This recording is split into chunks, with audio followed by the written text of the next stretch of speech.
Last month, I talked to you about this guy, the MacBook Pro M1 computer that I purchased for my home studio. Now, it's been more than a month since I've been working with this computer in the studio, and I just wanted to update you on how it's been to be working, mixing music using the M1 MacBook Pro in my studio. So I'm going to share with you the pros, the cons on how it's been mixing music using the M1 MacBook Pro in my studio, and also show you some performance tests that I did using Cubase and the M1 MacBook Pro.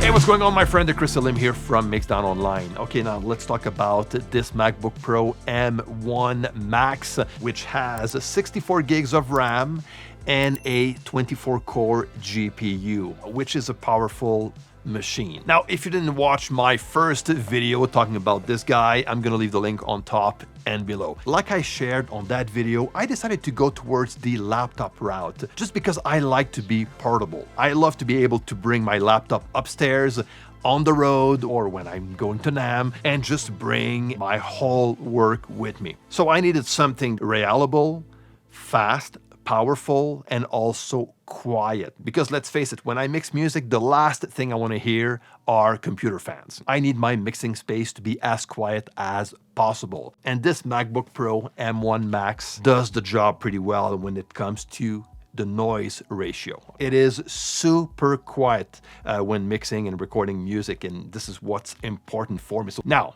I'm gonna say this though, okay? To be fair, I do some video editing also using this computer, so that's the reason why I went towards a 24-core GPU. So that graphic card is amazingly powerful. And for 95% of the time, again, super quiet when editing and bouncing videos. It happened only once when I was bouncing a 2-hour-long video that I started to hear the fans running.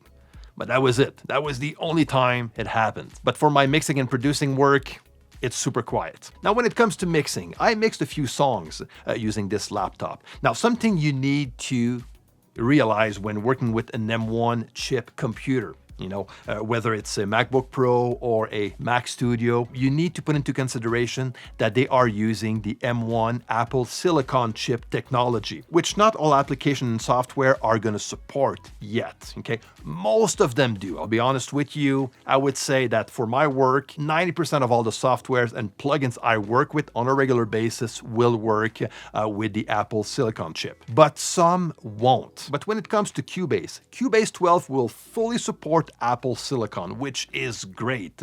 So you can load Cubase in Silicon mode or in Rosetta mode. Rosetta is basically what Mac OS is going to use, so you can work with applications, softwares, or plugins that do not have Apple Silicon support. But by doing so, it's going to add a layer of processing. Okay, so the computer is going to give you less power, basically, when working with a non-Silicon application or plugin. So the way it works is very simple. You can load Cubase to run in Silicon or in Rosetta. The way to do so is very simple. You just need to go into the applications folder.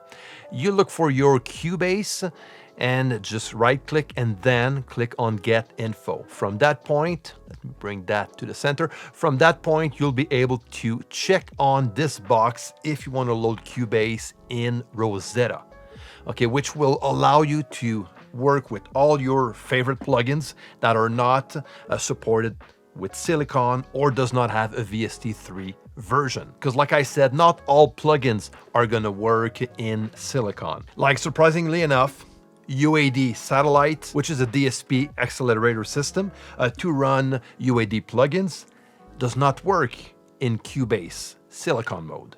Okay, it does support Silicon, but with other DAWs, okay, not with Cubase, because Cubase require to use VST3 plugins if working in Silicon mode. And UAD doesn't have VST3 plugin versions for their plugins, the ones that work with the Satellite or the Apollo, the DSP accelerator chip, okay? So That is unfortunate. However, they have Sparks now. The Sparks UAD plugins, which are part of their subscription-based service, do have VST3 plugin versions, which is great. So I was able to convert some of my plugins, the one available for me to transfer into the Sparks version for free. So that was good. So for Universal Audio, I'm able to work with Galaxy Tape Echo and the 1176 bundle, which is awesome. And actually, this is one of my favorite 1176 version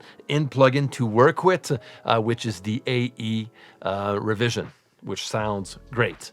So I'm able to work with this one using the Sparks version of the UAD plugins. As far as all the other manufacturers, let's go and check what I have available. Arturia, they're all available using silicon. Same for Audio Movers, Baby Audio, Eventide, the Fab Filter, IK Multimedia, that is actually new. They came out recently with VST3 for their plugins, which is great. Isotope, Native Instruments, not a problem. Plugin Alliance, fortunate enough, they work with VST3 in silicon. This is awesome. Process Audio, Relab, SonarWorks, thank God. And so on. Sound Toys just came out with VST3. Waves, of course, works well in silicon, VST3. So I think that is from version 14, if I'm not mistaken. So correct me if I'm wrong. It might be 13, but I'm pretty sure it's 14. Waves Factory. So, a lot of them, if not most of them, will work in silicon, which is great. Okay, now let's talk about performance. Okay, I'm into a mix session, a song that I fully mixed using this Mac in Cubase, the silicon mode, and this is what I get. Now, you're not gonna hear any audio because that song already has been released and I don't want to get into a copyright claim by YouTube, so just focus on the performance meter that I have here. Now, just to show you what I have as far as my parameters goes, if I go in studio setup, I am using my AXR4 sound interface, and those are my parameters. The processing precision is set up to 64-bit float. Activate multiprocessing is on. Activate ASIO guard is on. Set up to normal. And that's pretty much it. If I go into the control panel of my interface, I actually set that up to 32 samples as far as the buffer size goes. And this is very low and is usually not what I use, especially when mixing. Okay, so I'm just trying to push the system at the max, just to give you an idea on how that will perform on a regular mixing session that I usually do. That one session is set up to, let me check, 48 kilohertz at 24-bit. Okay, so this is, if we look at the audio performance meter, this is what I get using a full mix, full of plugins in silicon mode within Cubase. So I still have some space to work with. I can add up even more plugins if I want to. Now, if I load the same session in Rosetta, let's see what happens. Okay, now I'm in the same mixing session in Rosetta. Let's open the performance meter and see what happens.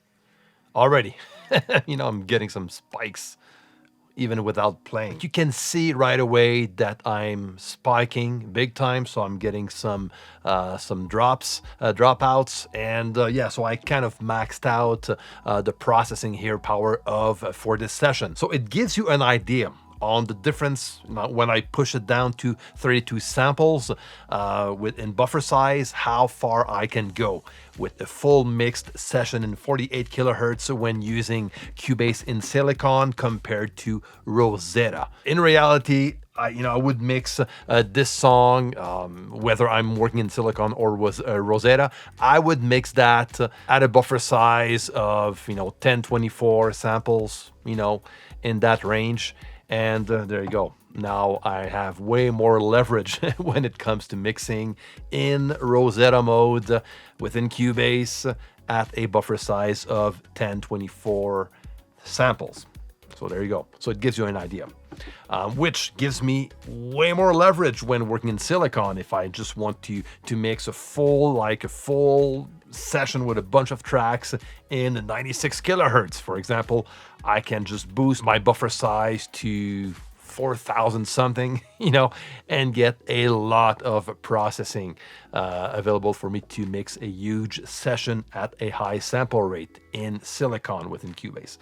So there you go. Now what I'm going to do, we are going to jump into another type of session. It's going to be a performance test session. My good friend Dom Sigalas made a video a year ago comparing an Intel-based computer with an AMD-based computer. So he made a comparison by using a Cubase session where he inserted a bunch of tracks, instrument tracks with a retrolog on each of them. And I'm going to do the same using the same session as Dom used. So let's check what happens using Rosetta. All right, so now I'm going to go back and set my studio setup to 32 samples for the buffer size, because I want to push this one hard. All right, so if we look at the session, you can actually download this exact session if you want to. I'm going to leave a link to Dom's video if you want to watch it. And at the same time, you can download that exact session. The link is in the description of Dom's video. Okay, so check it out. So I have a bunch of instruments channel. Like right now, I have 20. Okay, on each of them, there's an instance of a retrolog. So each of those instrument channels will have a retrolog with a special patch. If I bring that one up, okay, and all of them are playing the same chords. Okay, so this is basically what I'm gonna get. I'm not gonna put those on while making the test because it's just going to be annoying. But we have some audio tracks at the bottom of the session that has no processing. Okay, so those will actually help us to check if there's any dropouts coming out as we pushed the system to its limits. Okay, so on each of those instrument channels, there's a multiband compressor and also a revelation reverb, which has a very nice tail just to add a bit of processing to the whole package. So this is quite of an intense test for this computer, and we'll see how far we can go with this one. So right now I have 20 instrument channels with retrolog loaded on each, on top of all those reverbs and multiband compressors. If I bring up my audio performance meter, and again, we are at 32 samples for the buffer size. Okay, so this is actually something that me and Dom never work at. Both of us will go up to 128 samples as the buffer size goes when recording. But let's push that one to its limits.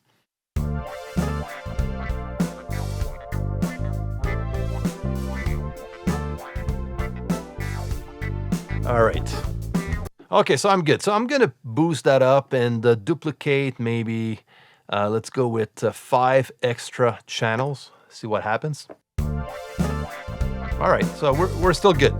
We are still good. Let's push that one again with an extra 5. So that brings us to 30 tracks. All right, we're good. We're good. Okay, let's boost that up by 10. And see what happens. Now we are at 40 tracks.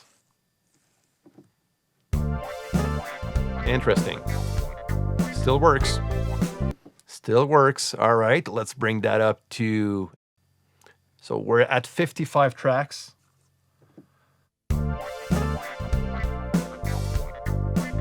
Still going. No dropouts so far. Interesting. Interesting. All right. Let's do another 5. See what happens. We're at 60. 60 channels. Okay, now it's I'm overloading the system right now. Still playing though. It's still going. Getting some glitches.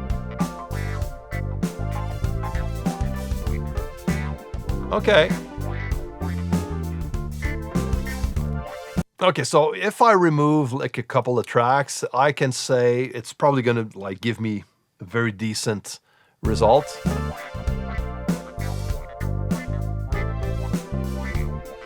Okay, so that's probably the maximum I can get in Rosetta within Cubase without any dropouts or glitches. All right, so I'm at 58 channels, 58 instrument channels with retrolog and also a multiband compressor on each channel and a reverb on top of that. So that is a lot for the computer. And then at 60, 60 tracks, it's starting to be too much for the computer. And if I bring that up to, let's add an extra 5, and it's probably not gonna even play.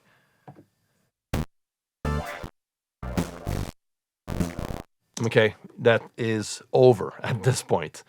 All right, so this is what I get in Rosetta. So we have 58 tracks, mostly without dropouts, and at 63 channels, it's completely dead, okay? So there's not a lot of in between. The minute it starts to glitch and to get some dropouts, we are near the end, basically. Now what I'm gonna do is to load the same session in Silicon and see what happens. Okay, now same session, but this time in Silicon within Cubase. So 50 channels, let's see what we have. Okay, still good. Still good. All right, so let's bump this up to 70 channels or around that point. See what happens. Still going. We are still going. That's pretty cool. Okay, so I'm gonna bump this up by 5. I'm getting close to the max. 75 channels. Okay, let's go with an extra 5. Maybe I'm pushing it a bit. Oh, we'll see. We will see. Oh, okay. I think that's the sweet spot. 80 instrument tracks with retrolog, on each of them, on top of a multiband compressor and a reverb. This is freaking impressive. Without any dropouts so far. If I add more, I'm probably gonna start getting dropouts. Let's go with an extra 1 to bring that to 81, see what happens. Okay, so I'm starting to get a dropout. Okay, so 80 tracks is the maximum without any glitches or dropouts that I can go with this setup, okay, which is quite impressive. And now if I look at Dom's video when he worked with his with the Ryzen computer, which was the most powerful in this case, I think he went up to, actually, you know what, let me check. Okay, 58 channels, we have dropouts. Let's remove one.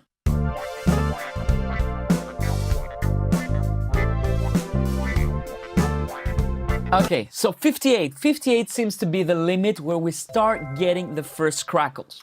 Oh, wow. Okay, so, I got way higher than this just to show you how powerful this computer is, when running itself in Silicon, which is crazy. Don't forget, we are in 32 samples for the buffer size. We have 80 tracks going without any dropouts, and the processor is an M1 Max 10-core processor. The one on the Ryzen is a 16-core processor. Not the same technology, I understand that, so there's a big difference. So it shows you how powerful the M1 Max processor is, okay? So it's just insane. So I'm gonna do exactly like Dom did and push that one until it dies, basically. Okay, I think I can add one more. I think I can add one more, and that's when it's going to choke completely. Yes. And yes, 93 channels, that's where it's choking. All right, so let me bring that up by, I'm gonna add maybe like 3 extra channels. And I wanna make sure I'm not hearing any more audio. I'm getting dropouts, but it's still running at 84 tracks. Okay, let's go with, I'm gonna bring that to 90, all right? Let's see what happens if we do so. 90 channels. Dom was able to push that to 93 channels. Let's see what happens.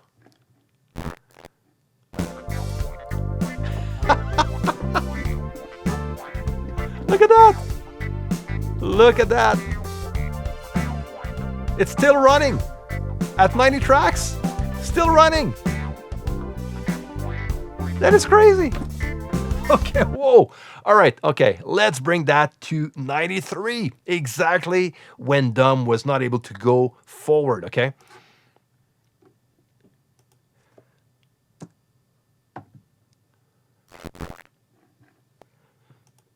I think it's dead.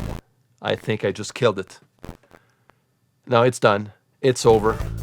We're out. We are out. So the maximum, probably 91, you know, but I doubt it. I think 90 was the max, but let's try it at 91.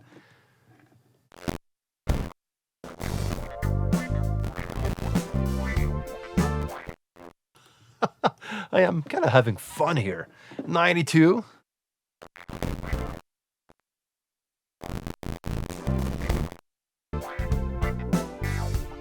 Still playing. Look at that. Still freaking playing. Okay, so I killed it at 93 tracks, exactly like Dumb did with the AMD Ryzen computer. Now we're talking about a laptop, not a desktop, a laptop. Okay, so that is quite impressive. And this is, of course, something I like a lot about this laptop. It's power. The processing power is just insane. Okay, and now that I started to push it, I can hear the fans, just slightly. Actually, you know what? You need to get close. So I finally pushed it to its limits. This is awesome. So there you go. This is my new MacBook Pro M1 Max computer. So my main impressions, you know, you probably know it already. I love this laptop. It's now at the heart of my home studio. Now, the fact that some plugins that I used to work with a lot are not VST3 plugins yet, that doesn't bother me at all. I'm always able to do the work with another plugin. You know, the way I mix it doesn't rely on one specific plugin, but on the idea of mixing, you know, the techniques, the feel, you know. I can actually work with any kinds of plugins. It doesn't matter much. So that doesn't bother me at all. As far as I have these, I'm good. Let me know if you have any questions, comments, and don't forget to share, like if you enjoyed this video, and subscribe to the channel if you are not already. Until next time, take care and see you.